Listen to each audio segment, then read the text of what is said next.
চলতি আইপিএল রানের জোয়ারে ভাসছে। প্রতি ম্যাচেই বোলারদের অসহায়ত্ব আর ব্যাটারদের বীরত্ব ফুটে উঠেছে।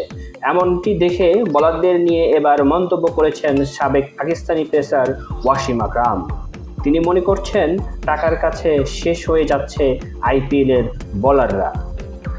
17তম আসরের আগে আইপিএলে এক ইনিংসে দলীয় সংগ্রহ ছিল 263 রান, যা 11 বছর আগে রয়্যাল চ্যালেঞ্জার্স বেঙ্গালুরু করেছিল।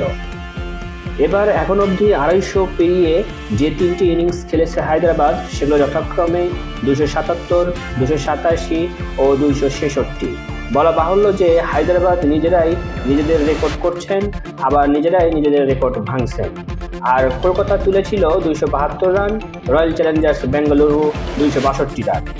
বিশ্বকাপ জয়ী পাকিস্তানি তারকা ওয়াসিম আকরাম জানান, এবারের আইপিএলে বোলারদের ব্যাপারটি হলো টাকা নাও আর ধ্বংস হয়ে যাও।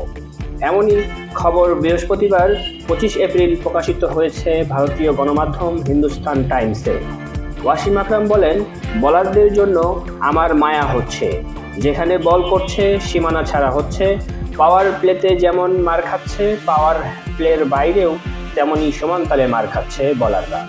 হায়দ্রাবাদ তো এক ম্যাচে 6 ওভারে 125 রান তুলেছিল। এটি বেআইনি। বোলাররা যেমন টাকা খাচ্ছে আর ধ্বংস হচ্ছে। আমার ভাগ্য ভালো এই যুগে আমি জন্মাইনি।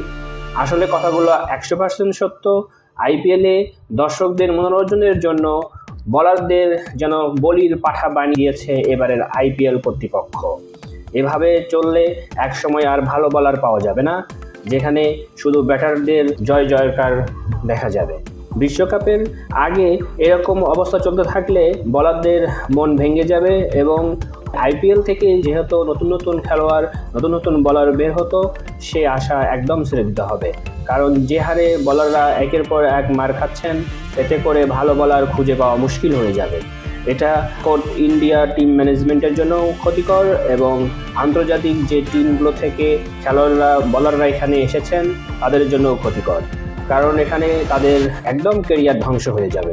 এতে করে তারা তাদের নিজস্ব দলেও চান্স পাওয়ার সুযোগ হারাবে বলে আমি মনে করি। ধন্যবাদ সবাইকে। আমাদের ভিডিওগুলো ভালো লাগলে আমাদের চ্যানেলটি সাবস্ক্রাইব করে আমাদের সঙ্গে থাকবেন এবং বেল আইকনটি অন করে রাখবেন। এতে করে আপনারা আমাদের ভিডিওগুলো প্রত্যেক দিন পাবেন।